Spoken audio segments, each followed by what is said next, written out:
நாம இன்னைக்கு பார்க்க போறது ரொம்பவே சுலபமா செய்யக்கூடிய ஒரு வித்தியாசமான கோலா உருண்டை. ரொம்ப ரொம்ப சுலபமா ரொம்பவே சுவையா எப்படி செய்யறதுன்னு பார்க்கலாம் வாங்க கிச்சனுக்கு. இப்போ ஒரு பேன்ல 1 டேபிள் ஸ்பூன் ஆயில் சேர்த்துடலாம். ஆயில் ஹீட் ஆனதும் 250 கிராம் இறால் நல்ல மஞ்சள் தூள் உப்பு போட்டு சுத்தம் பண்ணி எடுத்திருக்கேன். அதை உள்ள சேர்த்துருங்க.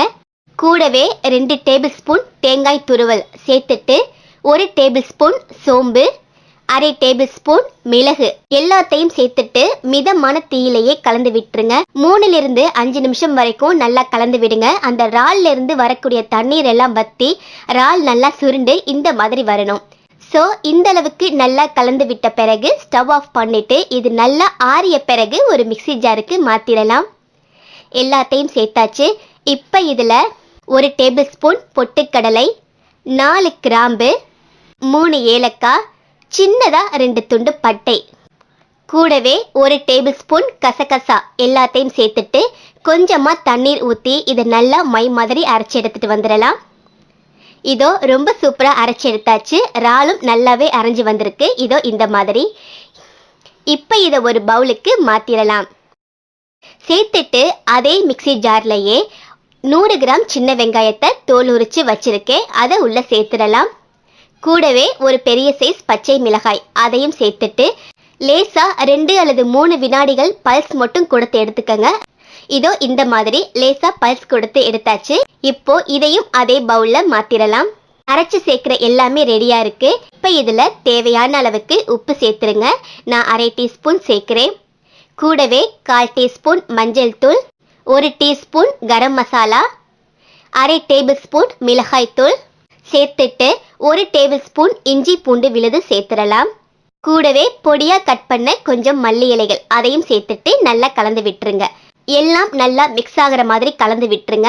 தண்ணீர் சேர்க்க வேணாம், ஏன்னா ஏற்கனவே நமக்கு ரொம்ப இலகலாக இருக்கும். ஏன்னா இறால்ல இருந்து நிறைய தண்ணீர் சில நேரம் ரிலீஸ் ஆகும். அந்த வெங்காயம் அரைக்கும் போதும் லேசாக தண்ணீர் ஆயிரும்.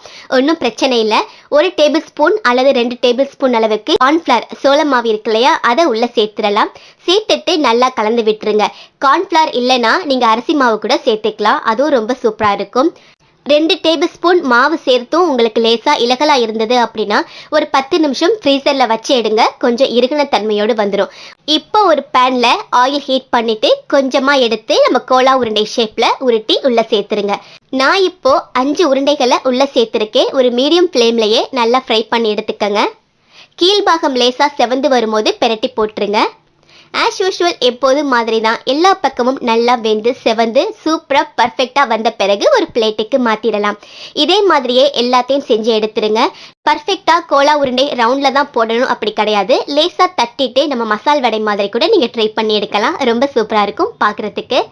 அவ்வளோதான், நம்மளுடைய சூப்பரான இறால் கோலா உருண்டை ரொம்ப ரொம்ப சுவையாக ரெடி ஆயிடுச்சு. நார்மலாக கோலா உருண்டைன்னு சொன்னாவே மட்டன் மட்டும்தான் பயன்படுத்தி அதிகமாக செஞ்சுருப்போம். ஆனால் சிக்கன், ஃபிஷ் இந்த மாதிரி இறால் நிறைய வெஜிடபிள்ஸ் பயன்படுத்தி நிறைய வகைகளில் கோலா உருண்டை செய்யலாம். அதில் இந்த இறால் கோலா உருண்டை ரொம்ப ரொம்ப அட்டகாசமாக இருக்கும். ஸோ மிஸ் பண்ணாமல் நீங்களும் இதே மெத்தடில் வீட்டில் செஞ்சு பார்த்துட்டு எப்படி இருக்குன்னு கமெண்ட்ல சொல்லுங்கள். நான் சொன்ன ரெசிபி பிடிச்சிருந்தா லைக் பண்ணி ஷேர் பண்ணுங்கள். மறக்காமல் சப்ஸ்கிரைப் பண்ணுங்கள். தேங்க்யூ.